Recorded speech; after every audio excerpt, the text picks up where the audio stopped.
Magandang hapon sa inyo lahat. Ito po si Herbert Curia, author, promoter ng Bible Lives Promotion.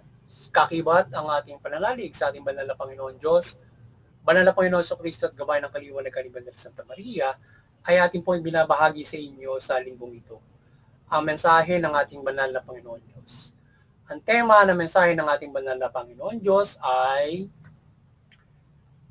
pinagpala at pinoprotektahan ng Diyos ang kababaihan o pinoprotektahan ng Panginoon Diyos mula Panginoon Kristo ang kababaihan. Ngayon po ibabasahin ko sa inyo ang mga mensaheng ito mula po doon sa Bagong Tipan o Mabuting Balita ng paghahari ng ating banal na Panginoon Diyos sa pamamagitan ng banal na Panginoong Kristo. At ayon po dito sa kay Apostol San Lucas, Kabanata 1, talatang 26 hanggang 28. Ito po yung mensahe. Nang ika-6 na buwan na nagdadalang tao si Elizabeth, ang anghel Gabriel ay sinugo ng Diyos sa Nazaret, Galilea, sa isang dalaga na pangalay Maria. Siya'y nakadakdang ikasal kay Jose, isang lalaking buwas sa lipi ni Haring David. Paglapit ng anghel sa kinaroroonan ng dalaga, kanyang binati ito. Matuwa ka, ikaw ay kinalulugdan, ikaw ay kalugod-lugod sa Diyos. Wika niya, sumasayo ang Panginoon. Patuloy po natin kay Apostol San Lucas, Kabanata 1, talatang 46 hanggang 48. Ito po ang mensahe. Ang sinabi ni Maria, ang puso ko ay nagpupuri sa Panginoon at nagagalak ang aking espiritu dahil sa Diyos na aking tagapagligtas, sapagkat nilingap niya ang kanyang kabangalipin at mula ngayon ako'y tatawagin mapalad ng lahat ng saling lahi. Pagpatuloy po natin sa mga taga-Epeso, Kabanata 5, talatang 28. Ito po ang mensahe. Dapat mahalin ng mga lalaki ang kanilang asawa tulad ng sarili nilang katawan. Ang lalaki nagmamahal sa kanyang asawa ay nagmamahal sa kanyang sarili. Pagpatuloy po natin sa mga taga-Kolosas, Kabanata 3, talatang 11. Ito po ang mensahe. Mga lalaki, ibigin ninyo ang inyong asawa at huwag niyo silang pagmamalupitan. Pagpatuloy po natin sa 1 Timoteo, Kabanata 5, talatang 2 hanggang 3. Ito po ang mensahe. Ituring mong ina ang matatandang babae at pakitunguhan mo ng buong kalinisan ang mga kabataang mga babae na parang kapatid mo rin. Igalang mo at tulungan ang mga babaeng balo na walang ibang maaasahan sa buhay. Pagpatuloy po natin sa 1 Pedro, Kabanata 1, talatang 17. Ito po ang mensahe. Walang itinatangi ang Diyos. Pinahalagan niya ang bawat isa ayon sa mga ginawa nito. At habang tinawag ninyo siyang Ama, igalang niyo siya habang kayo'y nabubuhay. Ito po ang mensahe at salita ng ating banal na Panginoon Diyos sa ating pagbabahagi ng mabuting balita dito sa Bible Lives Promotions ngayong linggong ito. Sa pasalamatan po natin ang ating banal na Panginoon Diyos. Mula sa banal na Panginoon Kristo at gayon din ang banal na Santa Maria. Maraming salamat po sa ating banal na Panginoon Diyos, banal na Panginoon Kristo, banal na Espiritu Santo at banal na Santa Maria. Ngayon po ipaliliwanag ko sa inyo ang mga mensaheng ito mula po doon sa tema na pinagpala at pinoprotektahan ng Diyos ang kababaihan. Yan. Nais pong ipabatid sa atin ng ating banal na Panginoon Diyos ang kanyang pagtrato sa mga kababaihan bilang kanyang mga nilalang. Siya ay pinagpapala niya. Ang kababaihan ay patas na pinagpapala niya, pinoprotektahan ang mga kababaihan. Gaya rin ng mga paglalang niya sa mga lalaki. So ang paglalang niya sa lalaki at babae ay parehas na pagtrato ang ginagawa ng ating Panginoon Diyos at may iba't ibang kaloob na ipinagkakaloob sa bawat isa. Ngayon, ito'y dapat nating unawain kung paano ba magkakaloob sapagkat may iba't ibang mga pag-intindi sa kaloob na yan. So ngayon ay mula sa banal na Santa Maria ay ganoon ipinakita ng Diyos kung gaano kahalaga ang mga kababaihan mula doon sa banal na Santa Maria. At syempre ay kung gaano ang naging kung gaano ang babae ay binigyan ng kahalagahan at importansya. Bagamat nung unang pagkakalalang sa mga kababaihan ay sila yung naging mahina sa tukso ng mga demonyo. Matyal madali na bilog ng demonyo.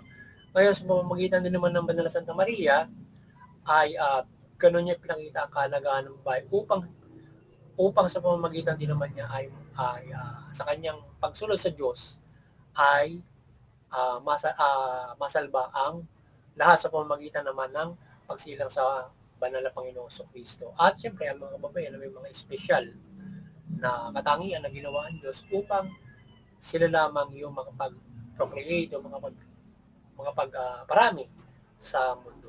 Isa na panghalagang bagay na pagkakalalang sa banal na Panginoon.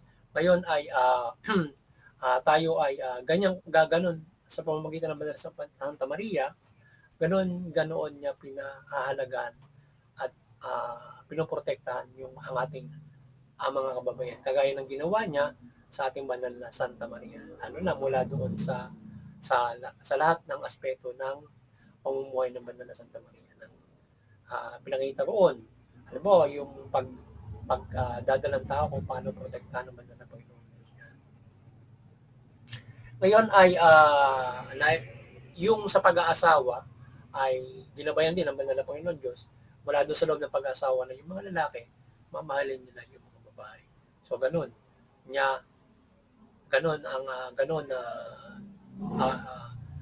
minomold ang isipan o ganoon ang pagtrato niya na dapat gawin sa mga babae na mahalin. So kung paano sinasabi niya mahalin ng mga lalaki, babae, ganun minamahal ng Diyos sa mga kababaihan. So ganun kayo kamahal sapagkat kayo pinapakita doon sa kanyang nais na yung mga lalaki mahalin. At huwag pagmamalapitan. So ayon ng Diyos na yung mga babae ay pagmamalapitan. Yun, gugulpihin o sinasabing domestic violence o iba't ibang mga karasan. So pagmamahal. Ngayon ay aside from that, yung mga babae mula bata hanggang matanda. So yung matanda ituturing na parang magulang. So ganun nire-respeto. Ganun gusto ng Panginoon na nire-respeto yung mga matatandang kababaihan na parang nanay. Yung mga bata, parang kapatid mo naman. Ang mga bata na ganun mo sila kalinis na pinatitipungan ng lahat mula na sa family. So ganyan minamahal ng Diyos. Yung mga kababaihan sa kanilang mga hanay. Ilan yan sa mga ilang lamang yan at napakarami ng paggabay para sa lahat na fairly yung ginagabay ng Banal na Panginoon Diyos ay hindi lamang para sa lalaki ang mabuting balita, but lalaki, babae at anumang status ng ating buhay. Yan. At yung nga sinasabi, walang itinatangi ang Banal na Panginoon Diyos kay lalaki ka pa o babae ka, yan sa iyong gawa ay walang tinatangi siya at yun ang pagtingin ng Panginoon Diyos sa lahat. So, fair yung lalaki at babae at syempre yung aral ng mabuting balita ay hindi para sa lalaki lang, for every one of us. At lahat ay mayroong binibigay na kakayanan yung bawat isa, yung bawat sa lalaki at sa babae na iyong magagawa sa pamumuhay nito. So, may kakayanan na yan, na iba't ibang kakayanan na pwedeng maibigay sa iyo. But, yung iba na may misinterpret na kakayanan na yan, halimbawa, bakit yata tingin mo sa akin ang kakayanan ay sa isang babae, ang kakayanan mo ay magligpit lang doon sa bahay. Hindi naman gano'n ba? Hindi gano'n yun. May patas na pagtingin sa iba't ibang mga kakayanan. Diba? Na pinagkakaloob sa isang tao. But bagamat, you can be both like sa isang mga bagay, but definitely, iba yung special na karapatan na binibigay sa babae, lalo na doon sa pag-procreate, siyempre. Yung lalaki hindi pwede mga anak, di ba? Napaka-special ito para sa mga babae. So, at iba't ibang mga bagay na kakayanan ay sinasabi yung, halimbawa, kung ikakawin natin doon sa opportunity, yung pair yan sa babae ang Panginoon. May iba't mga kakayanan na binibigay sa atin, sa lahat.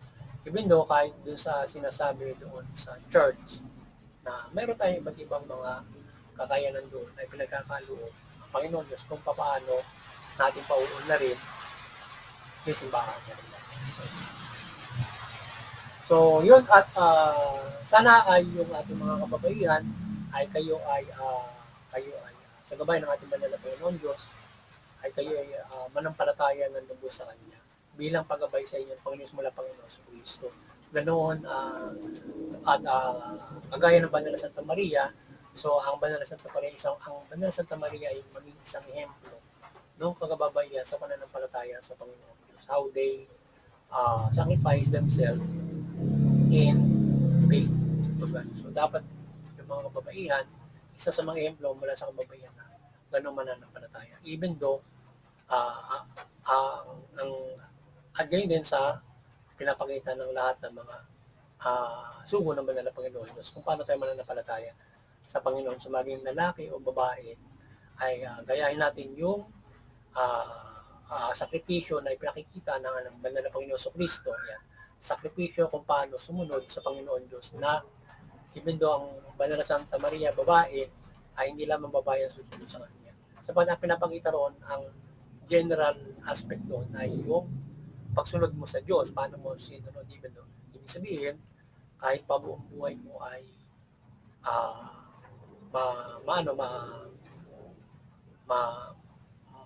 mapapunta para sa Diyos ay ibibigay mo dahil ikaw ay nananampalataya at susunod sa Panginoon Diyos. Sa banal na Panginoon sa Kristo, even though ikaw ay umabot doon sa punto na ikaw ay kahit torturing ka pa, patayin ka pa, yung pananampalataya mo sa Diyos hindi mawawala.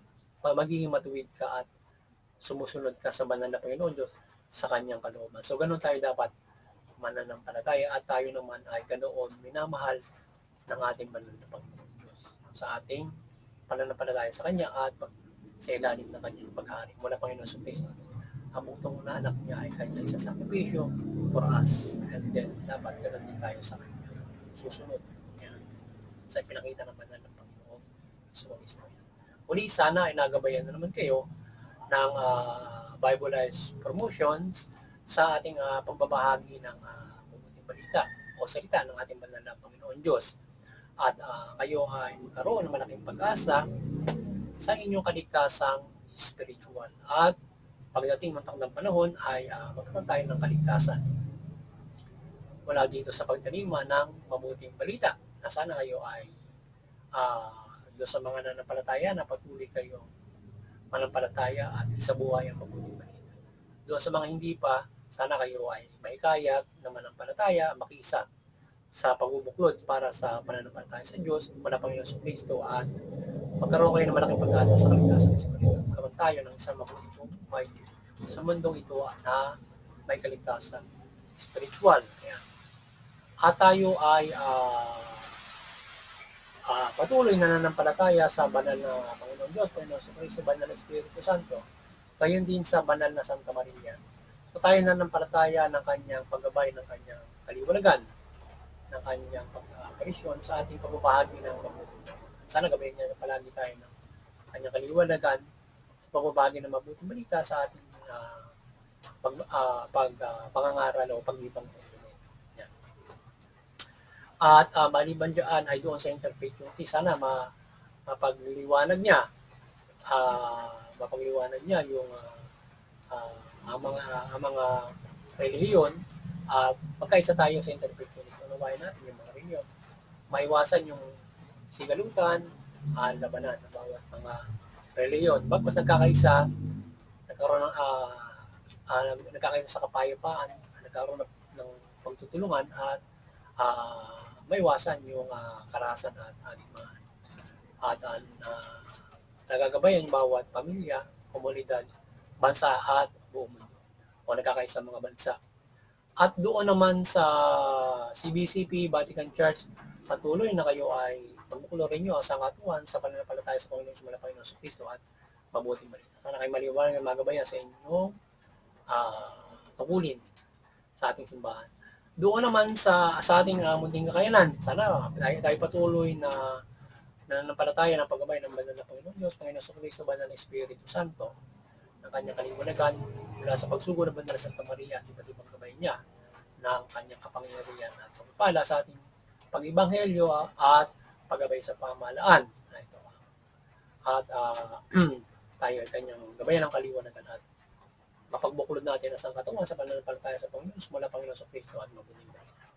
At yung mga kapamalan kayo'y maliwanagan ng mabuting balita ng Banal na Santa Maria at kayo ay tumalima at magpahira ng mabuting pamamahala sa inyong tungkulin. Tugon ninyo yung mga karapatang pantao, patas ng justisya. Sa gayon, sa gabay ng mabuting balita, sa gayon, yung mamamayan ninyo, tatamasahin nila yung inyong mabuting pamamahala at higit sa lahat ay pagpanampapalataya sila sa Panginoon Diyos, wala Panginoon sa Kristo, o ano mang kanilang pananampalataya. Wala sa inyong mabuting pamamahala. At protektado ang bawat napoprotektahan nyo ang pananampalataya sa Panginoon Diyos mula Panginoong Hesus Kristo na mayroong mag-aanap ang buhay niya. Muli, magandang hapon sa inyo lahat at ang pagpapala at proteksyon naman ng Panginoon Diyos sa inyo lahat at sama-sama tayong mamuhay ayon sa mabuting balita. Magandang hapon sa inyo lahat.